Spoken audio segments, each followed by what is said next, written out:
So this recipe is our pastry cream. It's one of the most basic fundamental recipes in the pastry kitchen. We're going to start with whole milk. I'm going to place into the pot here. And we'll turn that on low. And what I want to do now is actually steep the vanilla. We're using vanilla paste now. This is in replacement of a vanilla bean. And the reason for that is vanilla beans have become extremely expensive. And so we're resorting to using vanilla paste to get the same effect as using a vanilla bean, but it's a little bit more affordable.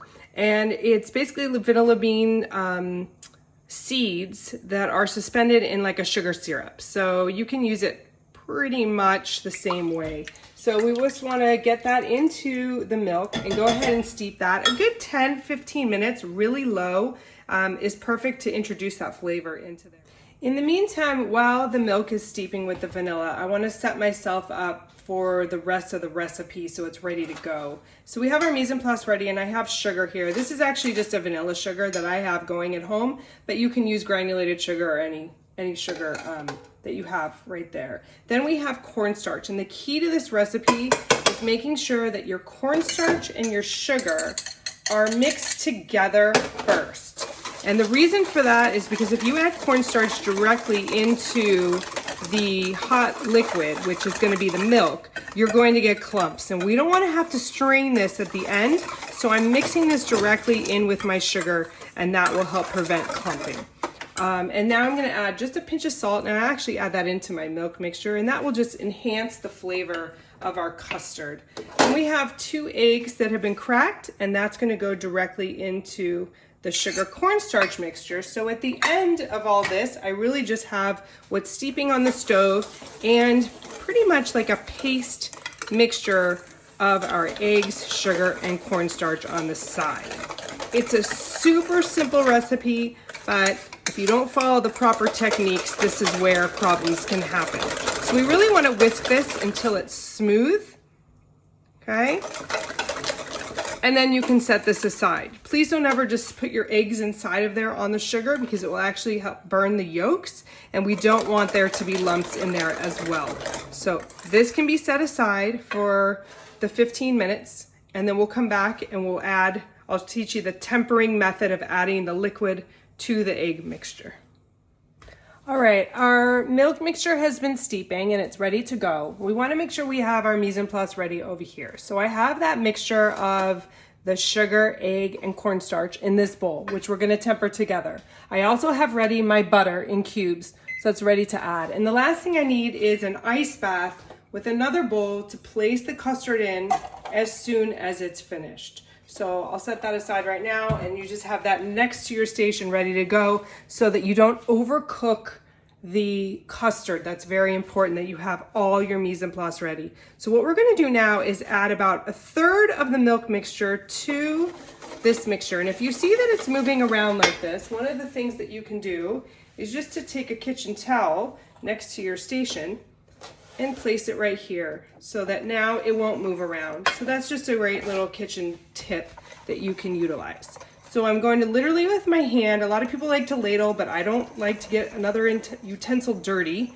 I'm going to just whisk this in. Now the reason why I'm not whisking the egg mixture directly into the milk mixture is I don't want to overcook it. So what I'm doing is that I'm tempering the eggs. I'm slowly bringing the temperature up to gently cook them so that we do not overheat them and curdle the eggs. I'm going to add a little bit more before I pour it back into the pot on the stove.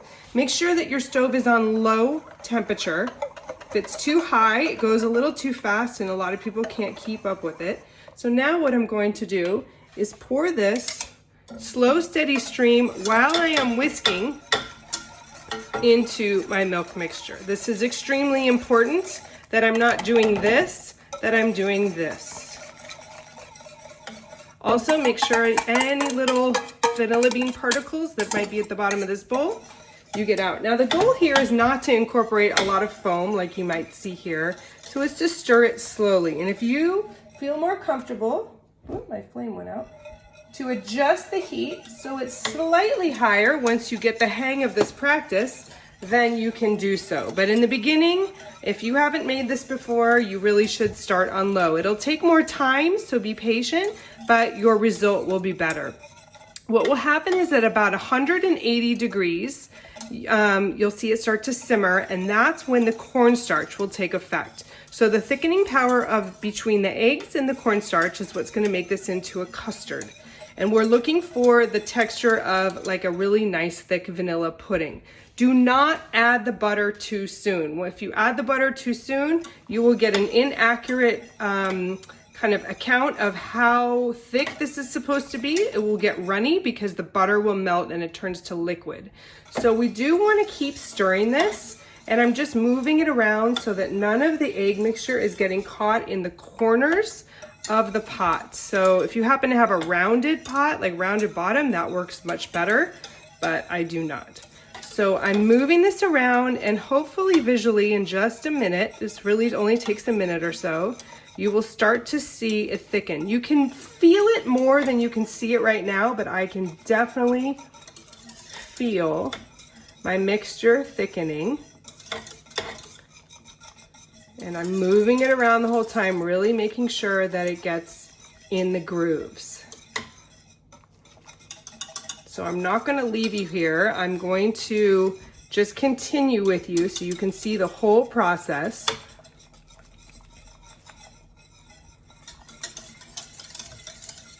And it will start from kind of the outside in. That's why it's really important. I don't know if you can see a little bit of kind of gelatinization happening in there, but if I stir some more, you'll see less bubbles and more thickening. There it goes. So it's very fast, and you have to make sure that you have everything ready right next to you. Okay, there we are. So what I'm looking for is the streaking to happen, stirring much more vigorously towards the end so that it's smooth and shiny. If you do not do that, you will get a curdled look, and we don't want that. So once I have this look, it's gonna start bubbling just like that. I cook it for 1 minute to cook out the cornstarch, that starchiness, so we don't taste any of that, but I'm stirring intensely the entire time. So after 1 minute, you can see it's beautifully shiny and thick. Then I'm going to take it off the heat, add in my butter, and then remove it from the pot. Never leave it in the same pot. Remove it from the pot directly over that ice bath, and that we will chill. So I'll show you how to do.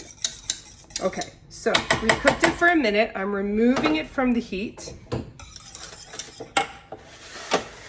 And I'm going to place my butter cubes in there. If they're colder, then it will chill it a little faster. And you just want to whisk that together.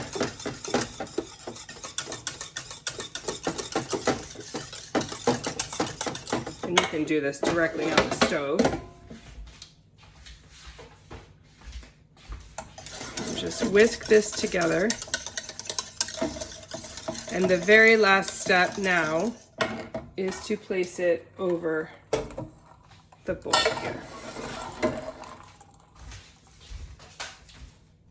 So I will remove this. And put you in plain view right there. And I'm going to pour all of my custard out.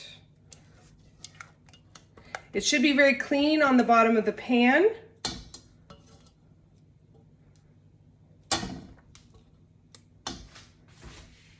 No scorching, no lumps. And then the very last step is going to be with saran wrap. And we want to cover this so we do not get what we call a pudding skin. Even though it's hot, we cover it and we place the saran wrap directly on the surface of the custard. So it is literally touching the custard, and then we chill it. So you can chill it out on top of the ice bath, or you can place it like this in the refrigerator as well.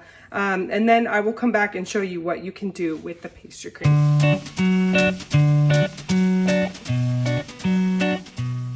I'm going to show you today what to do with your pastry cream. that we made. And so here it is chilled. I'm going to remove the plastic wrap, and you can see that it's pretty firm and has more of a gelatinous texture to it. I want to beat that down with the spatula so it has more of a creamy-like texture. So that just takes a few seconds. Make sure there are no lumps in there. And this is definitely ready to use as is. If you want to pipe this into cream puffs or eclairs, use this as a cake filling. You can put fresh berries in there, put it in a cup. I prefer actually a little bit lighter texture, more mousse-like. So I do what's called a creme mousseline, where I take whipped cream and whip it to about medium stiff peaks, and I'm just going to fold it in. There is no sugar in the whipped cream. I actually prefer this a little less sweet, so I'm just going to fold as much as you like, much or a little, there really is no rule. Folding this into the pastry cream. This will create a more mousse-like texture. Again, you can use this for a filling of anything that you like. We're gonna do some fruit tarts today. So I have a tart shell ready to go and just some fruits from my yard, and I will show you how easily to assemble this. You want to mix the pastry cream until you see no more streaks of the whipped cream in there. Now you could easily spoon this individually into the tart shells, but if you are doing larger quantity, you're going to want to use a pastry bag. So you fold back the bag and add whatever you're comfortable with handling into the bag.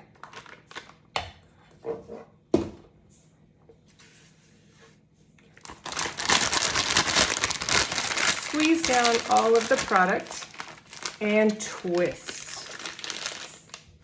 Then you can cut a hole in the bag, fairly small, and being able to control filling this more. You always want to fill from the bottom, in this case in a square.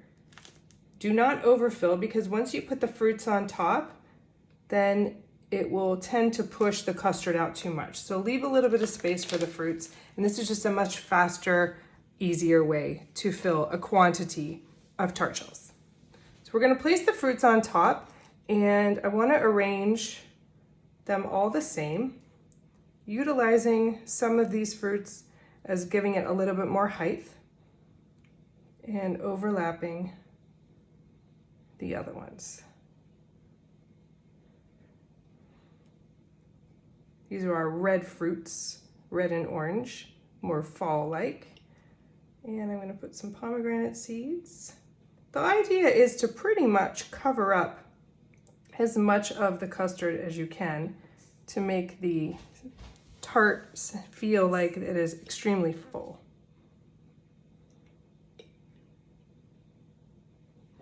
Perfect. And I have some passion fruit here as well that I'm going to scoop right out of the shell, and that'll add a nice kind of tart sweetness, and I'll put that right on top.